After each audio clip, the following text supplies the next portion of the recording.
নমস্কার বন্ধুরা, travel with চই চ্যানেলে অযোধ্যা ব্লগে আপনাদের সবাইকে স্বাগত। এই সেই রামের শহর অযোধ্যা, আর এই হলো সরযূ নদী। জয় শ্রীরাম। এপ্রিল মাস, গরম প্রচণ্ড, তার মধ্যেই আমরা বেরিয়ে পড়েছি তোমাদের জন্য একটা নতুন এবং আকর্ষণীয় জায়গা দেখাবো বলে। আজ আমাদের যাত্রা শুরু কলকাতা স্টেশন থেকে অযোধ্যা ধামের উদ্দেশ্যে। আমরা চলেছি অযোধ্যা রাম মন্দির দেখতে। শুধু রাম মন্দির নয়, সাথে অনেক জায়গা থাকবে।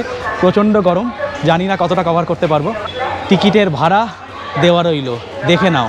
স্লিপার, 2 টায়ার, 3 টায়ার সব ভাড়া দেওয়া রইল। কলকাতা স্টেশন থেকে জম্মু তাওয়াই ট্রেনের টাইম হচ্ছে গিয়ে সকাল 11টা 45। অযোধ্যা ধাম পৌঁছাবে আগামীকাল 6টা 21 মিনিট। এটা এপ্রিল মাসের প্রথম সপ্তাহ, এর মধ্যেই আগুন ঝরছে। অযোধ্যাতেও আশা করি আগুন ঝরছে। ওয়েদার ফোরকাস্ট যা দেখতে পাচ্ছি, আপাতত বাতানুকূল কামরায় ঢুকে পড়ি। প্রচণ্ড গরম বাইরে। 2018, তারপরে এই 2024 আমরা আবার ভারতীয় রেলের সঙ্গে যুক্ত হয়েছি এবং আজকে সফর করছি, তোমরা তো জানোই, অযোধ্যা ধামের উদ্দেশ্যে। কলকাতা থেকে শার্প সকাল 11টা 45-এ ট্রেনটা ছাড়লো 4 নম্বর প্ল্যাটফর্ম থেকে। আমরা আজকে বাড়ি থেকে লাঞ্চ এবং ডিনার প্যাক করে এনেছি। বাইরের খাবার খেতে খেতে অতিষ্ঠ হয়ে যাই তোমাদের সাথে, তার জন্য খাবার দাবার প্যাক করে এনেছি। এটা আমাদের দেখা এই ট্রেনের সর্বোচ্চ গতি, তবে রাতের বেলায় সম্ভবত এর থেকেও বেশি গতিতে ছোটে এই ট্রেন। বর্ধমান ঢুকলো যখন, তখন লাঞ্চ করলাম, 2টো মতো বাজে। লাঞ্চ করে একটা ঘুম দিয়ে নিলাম। বহুদিন পরে দুপুরবেলা ঘুমালাম। আমার বন্ধু বান্ধবরা এই নিয়ে অনেক বিতর্ক করবে আমি জানি, তা করুক। প্রচণ্ড গরম, এপ্রিল মাস, মানে একদম জানলার পাশে, বুঝতেই পারছেন, একদম জানলার কাছে। চৈতালি তো উপরে উঠে গেছে। চৈতালি, ঘুম হলো? আজকের মতো সূর্য অস্ত যাচ্ছে, এটাই আজকের শেষ সূর্যকিরণ। আগামীকাল উঠবে আবার নতুন সূর্য, হবে নতুন ভোর। আমরা তখন থাকবো অযোধ্যায়। জয় শ্রীরাম। জয় শ্রীরাম। 2 টায়ার এসি, সেখানেও যে পারছে যেভাবে পারছে ঝালমুড়ি, বিভিন্ন রকমের স্ন্যাক্স যা নিয়ে পাচ্ছে উঠে পড়ছে 2 টায়ারে। এও অদ্ভুত খেলা। বিহার আসলে এগুলো হবেই, কিছু করার নেই। ঝাড়খণ্ড, বিহারে এগুলো হয়।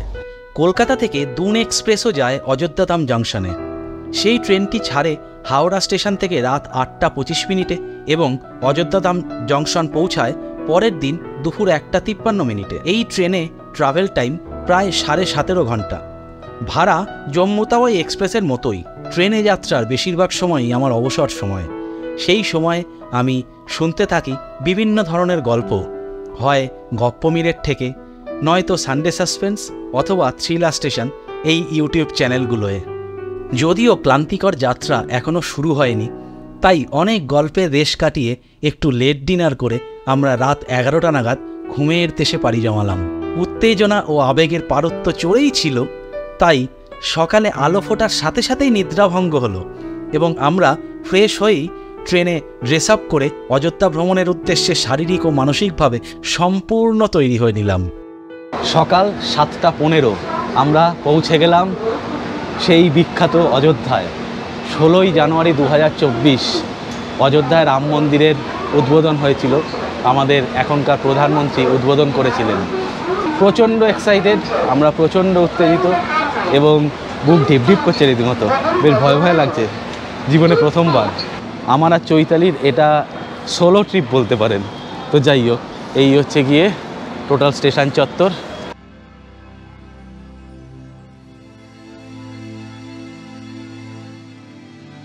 বেশ বড় সাজানো গোছানো স্টেশন, যা চকচক করছে, যেহেতু পুরোটাই নতুন করে বানানো। তো বেরিয়ে কিন্তু আপনাদের 1 নম্বর প্ল্যাটফর্মের দিকে যেতে হবে। 1 নম্বর প্ল্যাটফর্মে এক্সিট আছে, সেই এক্সিট থেকে যেতে হবে। এখানে এসকেলেটার আছে। আমাদের ট্রেন দাঁড়িয়েছিল 3 নম্বর প্ল্যাটফর্মে, সেখান থেকে এসকেলেটার দিয়ে উঠে আবার এখান থেকে নামা যাবে। নামার সময় সিঁড়ি আছে, অসুবিধার কিছুই নেই। সুন্দর 1 নম্বরে গিয়ে 1 নম্বরে বাইরে থেকে এবার আমাদের এখানেও এসকেলেটার আছে, নামার সময়তেও এসকেলেটার আছে। 1 নম্বরে বাইরে থেকে বা টোটো ধরতে পারেন, ধরে আপনাদের যেখানে গন্তব্য সেখানে যেতে পারেন। আমাদের ট্যুর প্ল্যান ক্রমশ প্রকাশ্য। এখন এখান থেকে আমরা যাব হোটেল।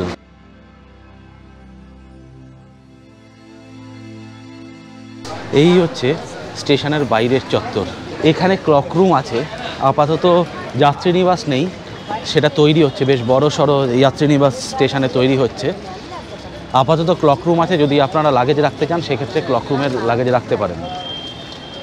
এখান থেকে এরকম ব্যাটারি চালিত গাড়ি, আমরা বাঙালিরা যেটাকে টোটো বলে থাকি, সেইগুলো পাওয়া যায়।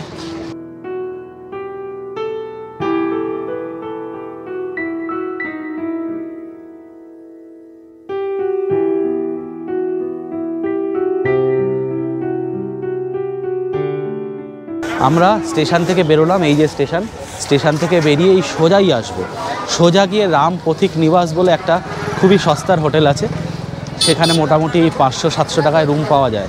আমরা ওখানে আজকে তো এখানে আমরা থাকছি না, ট্যুর প্ল্যানে আসছি, বেশ ইন্টারেস্টিং ট্যুর প্ল্যান আছে, দেখতে থাকো। তো এখন হোটেলে যাব, হোটেলে গিয়ে ফ্রেশ হব, চান টান করে ফ্রেশ হব, ফ্রেশ হয়ে বেরিয়ে পড়বো। হোটেলে লাগেজটা থাকবে আপাতত।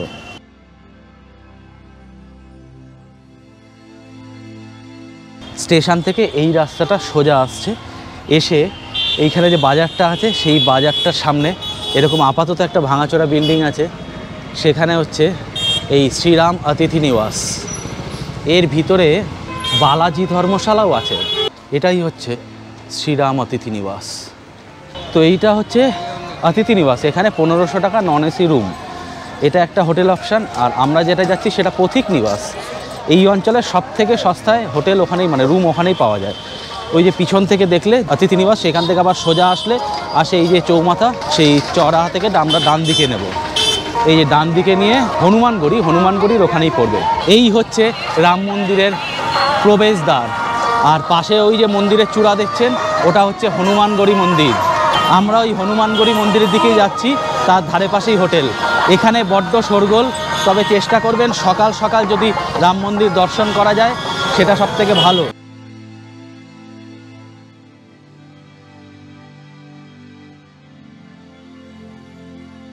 তো এই যে সোজা আসলাম আমরা এই রাস্তা থেকে, এই যে হনুমানগড়ি থেকে একটুখানি এগিয়ে আসলে উল্টো দিকে এই হচ্ছে পথিক নিবাস, নিউ সারিউ সুইটস, সেই গলিটাতে হচ্ছে শ্রীরাম পথিক নিবাস।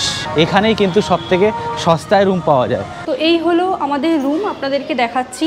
একটা ছোট্ট রুম, আর এখানে একটা অ্যাটাচ বাথরুম আছে। তাছাড়া এখানে এখন ভিড় যেহেতু অনেক বেশি, যে কারণে হোটেল খুব কম পাওয়া যাচ্ছে। এই একটা রুম আমরা পেলাম, আমাদের থেকে 500 টাকা নিল জাস্ট ফ্রেশ হওয়ার জন্য। ফ্রেশ হয়ে আমরা বেরিয়ে যাব। তো আপনারা যদি আসেন, যদি বুকিং আপনারা আগে থেকে করে নিতে পারেন, তাহলে আপনাদের জন্য ভালো হবে। ফ্রেশ হবো, চান টান করবো, তার জন্য 500 টাকা। রুমটা 500 টাকা ভাড়া নয়, এই রুমের ভাড়া এরা 1000 টাকা। আসলে এখন রাশ প্রচণ্ড আছে। এখন ফ্রেশ হয়ে আমরা বেরিয়ে পড়লাম। এই হচ্ছে হনুমানগড়ির এন্ট্রান্স। এখন সকাল 8:30 বাজে। আমরা ফ্রেশ হলাম 45 মিনিটে মাত্র, ফ্রেশ হয়ে বেরিয়ে পড়লাম প্রথম হনুমানগড়ি। যারা এখানে প্রথমবার আসবেন তাদের উদ্দেশ্যে বলে দিই, নিয়ম হচ্ছে প্রথম সরজু নদীতে চান করতে হয়, তারপরে হনুমানজির কাছে আশীর্বাদ প্রার্থনা করতে হয়, তারপরে যেতে হয় রাম মন্দির। তো আমরা যেহেতু হোটেলের রুম থেকেই চান করে নিলাম, তার জন্য আপাতত এখন সরজু নদীতে গেলাম না, বিকেলে যাব। আপাতত চলে এসেছি আমরা হনুমানগড়ি মন্দিরে হনুমানজির আশীর্বাদ প্রার্থনা করতে।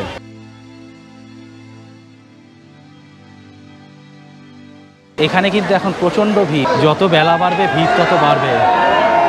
জয় শ্রীরাম। এই যে লাড্ডু প্রসাদের দোকান, সামনে এরা ফুল নিয়ে বিক্রি করছে। এখান থেকে ফুল অথবা লাড্ডু যাই নেবেন, এখানেই চটি জুতো খুলে রাখা যাবে, এরাই দায়িত্ব নেবে। ফুলের মালা 20 টাকা, লাড্ডুর ছোটো প্যাকেট 50 টাকা, বড় হলে 100 টাকা, বা তার উপরে যে যেরকম নিতে চান। এটা একটা ভালো ইনফরমেশান, নোট করে রাখবেন। সকাল সকাল আসবেন, না হলে যত বেলা বাড়বে সূর্যের তাপ কিন্তু এই গরমকালে প্রখর এখানে, তার জন্য পুরোটা ফেরার সময় খালি পায়ে হেঁটে আসতে হবে, পায়ে কিন্তু প্রচণ্ড গরম লাগবে।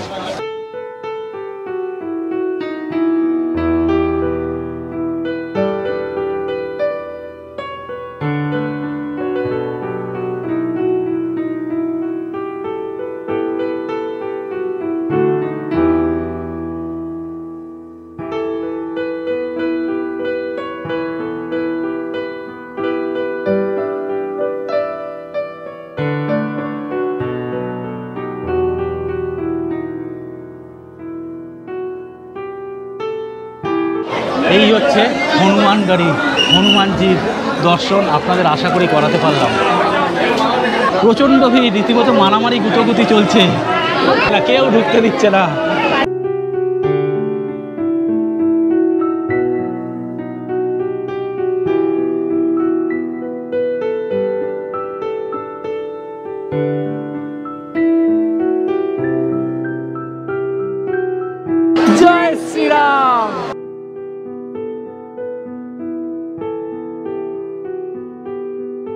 আমরা হনুমান গাড়ি থেকে বেরিয়ে পড়লাম। ভিতরটা কিন্তু বেশ এয়ারই, অসুবিধা কিছু নেই, প্রচুর ফ্যান চলছে, তার জন্য গরম খুব একটা লাগছে না। এখন কিন্তু এখানে মোটামুটি আগুন ঝরতে শুরু করে দিয়েছে। এবার বিখ্যাত রামলালাকে দর্শন করতে যাব। চলো রাম মন্দিরে। আবার এই যে মেন গেট থেকে বেরোবো, বেরিয়ে ডান দিকে গিয়ে একটুখানি এগোলেই রামলালার মন্দির।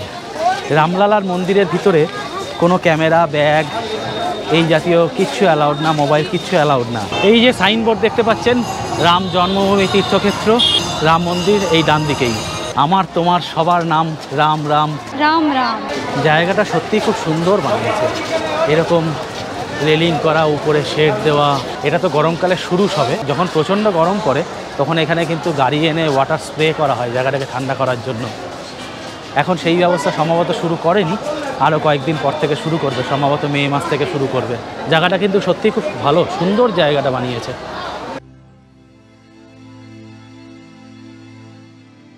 অনেকটা রাস্তা হেঁটে যেতে হয় এই পথ থেকে, তবে হ্যাঁ চটি জুতো পরে এখনও যাওয়া যাবে। সামনে লকার আছে, জুতো ঘর আছে, সেখানে লকারে জিনিসপত্র এবং জুতো ঘর সব কিছু রাখা যাবে। রাস্তাটা একইভাবে চলছে। রাম নাম বললেই যে বন্ধুত্ব, যে আবেগ, যে ভ্রাতৃত্ব প্রকাশ পায়, সেই আবেগের জোয়ারে আমরা আগেও বহুবার ভেসেছি, আরও একবার ভাসতে চলেছি। এটা ব্যাগ এবং মানুষ স্ক্যানিংয়ের জায়গা, এখানে যাবতীয় সব কিছু স্ক্যান করে ঢুকতে হয়। পুরো সিস্টেমটাই কিন্তু এয়ারপোর্টের মতো। এখান থেকে চেক ইন করার পরে আমরা এই প্রান্তে এসে পৌঁছালাম। এর সামনে অংশেই লকার আছে।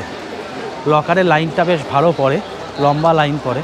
তো আপনারা যদি সেই লাইন বাঁচাতে চান, সেক্ষেত্রে হোটেলের যদি করেন তাহলে হোটেলে আপনারা ব্যাগপত্র রেখে আসতে পারেন, সেটা ভালো। কিন্তু আলটিমেট মানুষ তো, যদি একটা ছবি পাওয়া যায় এই আশায় অনেকেই মোবাইল নিয়ে যায়, তো আলটিমেট মোবাইলটাও জমা করতেই হয়।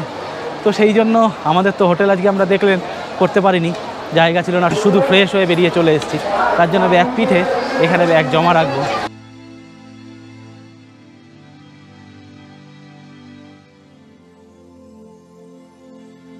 তাহলে বিষয়টা হলো, এখান থেকে চেক ইন করে আসলেন, এই পুরো অংশটাতে জুতো রাখা যায়। জুতোর ঠিক উল্টো দিকেই হচ্ছে লকার সার্ভিস। লকার কিন্তু নিঃশুল্ক, কোনো পয়সা লাগে না লকারে জিনিসপত্র ব্যাগ ট্যাগ রাখতে। আমাদের এখন সব মোবাইল, ক্যামেরা সব ব্যাগের ভিতর ভরে ব্যাগ ট্যাগ ওখানে ড্রপ করে তারপরে ভিতরে যেতে হবে। এই হচ্ছে লাগেজ রাখার লকার রুম। চৈতালি বলছে তুমি এমনভাবে কথা বলছো মনে হচ্ছে বাড়ির লোকের সাথে কথা বলছো।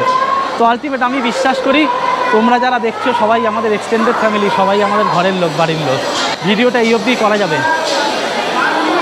এইখানে লাইন আছে, ব্যাগগুলো জমা করি। দারুণ মন্দিরটা করেছে, অপূর্ব কাজ এবং খুব ভালো লাগবে। তো দেখে নাও সেই দৃশ্য কিছু।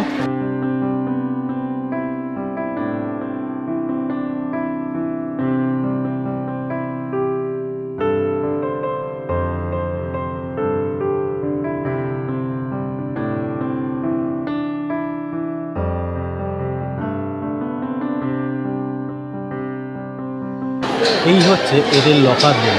এই লকার রুমের ভিতরে যে তালা চাবি দেখছেন, ওরা সেই লকারের ভিতরে আপনার মাল ঢুকিয়ে চাবিটা আপনাকে দিয়ে দেবে এবং সেই চাবিতে নাম্বার লেখা আছে, এরকম সব 13, 14, ওইদিকে 12, 11। ওই যে সামনের দিকে দেখতে পাচ্ছেন, এই সামনের দিক থেকে জমা হয় আর এই পিছনের দিক থেকে নেওয়া হয়। আমাদের মন্দির দর্শন হয়ে গেল।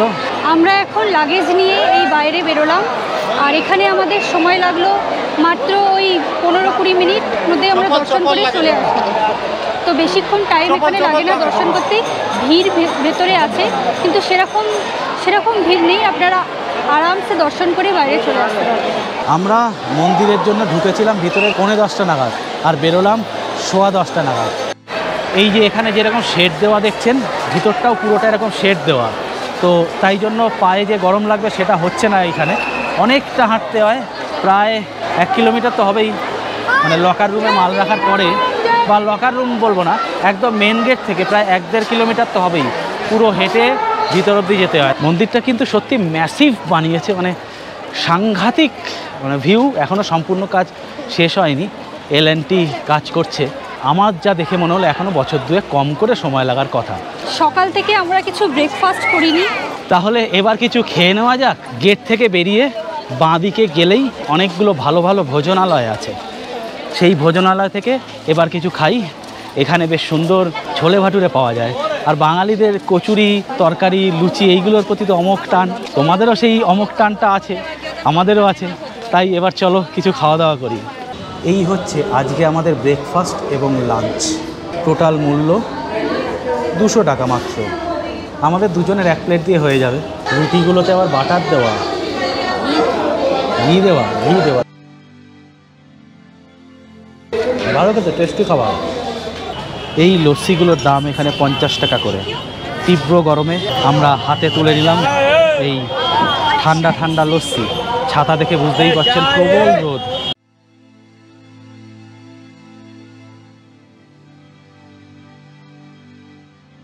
মোটামুটি ঠিকঠাক। হনুমানগড়ি থেকে ডান দিকে কিছুটা সোজা এগোলে প্রথমে পড়ে দশরথ মহল।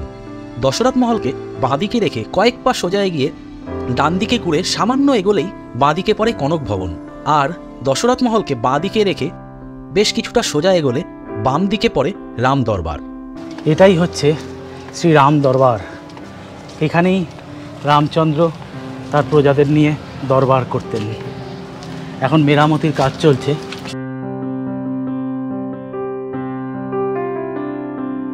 এখানে সীতা মাতার রান্নাঘর ছিল, এখন কাজ চলছে, মেরামতির কাজ চলছে। মেরামতি হয়ে গেলে এখানে ভান্ডারা হবে। এখান থেকে রাম দরবারের ভিতর প্রবেশ করতে হয়। মঙ্গল কামনার্থে এই মন্দির 4 বার, মানে এই ভিতরটা 4 বার প্রদক্ষিণ করতে হয়।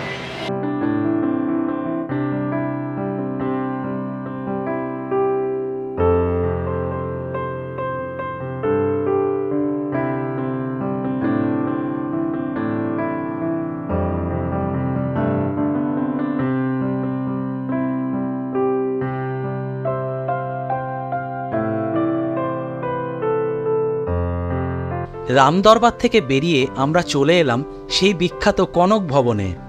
রামচন্দ্র ও সীতামাতার বিবাহের পর ওনারা যখন অযোধ্যা ফিরেছিলেন তখন মাতা কৈকেয়ী নববধূর মুখ দেখার উপহার হিসেবে দিয়েছিলেন এই কনক ভবন নবযুগলকে। পরবর্তীতে রামচন্দ্র ও মাতা সীতা এই ভবনেই বসবাস করেছেন বহুকাল।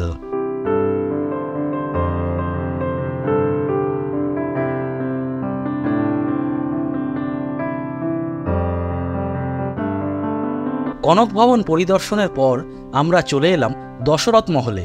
এখানেই রামলালা বড় হয়েছেন। দশরথ মহলে আপনাকে মোট 3টি দরজা পার করে যেতে হবে। তৃতীয় দরজা পার করলেই পেয়ে যাবেন মহলের উঠোন। অযোধ্যার এই দশরথ মহলে ভগবান শ্রীরাম, মাতা সীতা, লক্ষ্মণ, শত্রুঘ্ন এবং ভরতের প্রতিমা স্থাপন করা হয়েছে। মহলে রাজা দশরথ, কৌশল্যা, কৈকেয়ী, সুমিত্রার মূর্তিও প্রতিষ্ঠা করা হয়েছে। কথিত আছে এই মহলে যদি কেউ কিছু মানত করে তাহলে তার সমস্ত মনস্কামনা পূর্ণ হয়। ভগবান শ্রীরাম কাউকেই নাকি অক্ষুণ্ণ রাখেন না।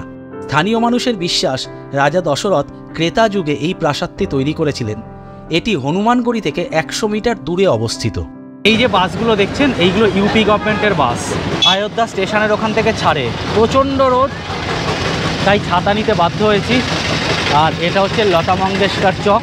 নাম শুনেই বুঝতে পারছেন আমাদের প্রখ্যাত গায়িকা লতা মঙ্গেশকরজির স্মরণে এই চক বানানো।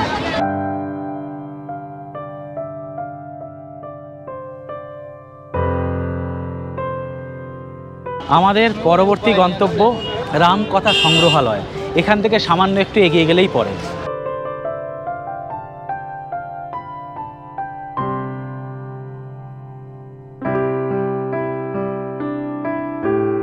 এই যে সামনে লতা মঙ্গেশকরের চকের বিনা, এই রাস্তাটা কিন্তু সোজা চলে আসছে।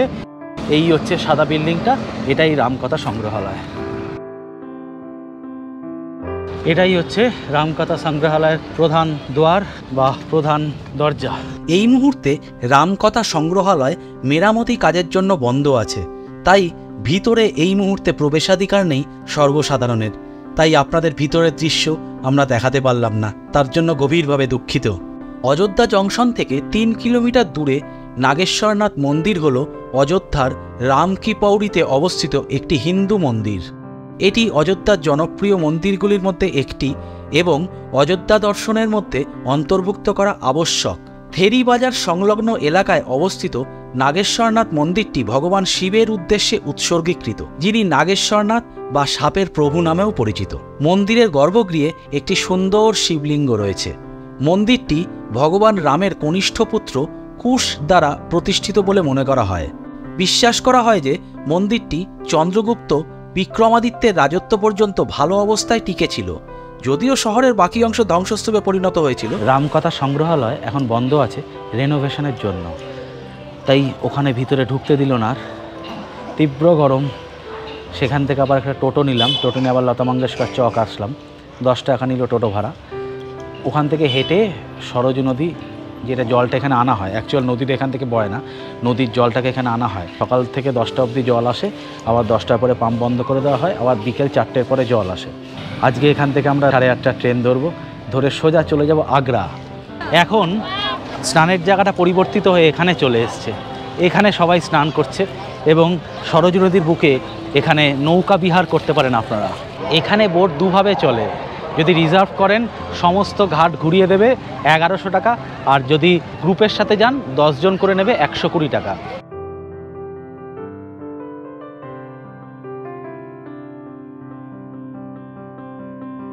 এই যে চেঞ্জিং রুমগুলো দেখছেন, এই চেঞ্জিং রুমগুলোতে আমরা দুজনেই চেঞ্জ করে নিলাম। ড্রেস চেঞ্জ করে আমরা বসে পড়েছি সরজু নদীর একদম কিনারে দুজন মিলে।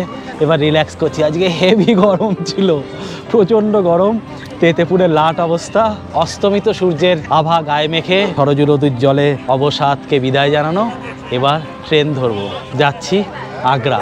আগ্রা যাওয়ার ট্রেনের ডিটেলসটা আগ্রা ব্লগে থাকবে। শুধু বলে দিই, আজকে অযোধ্যা থেকে আমাদের রাত্রি 8:25-এর ট্রেন যাবে আগ্রা।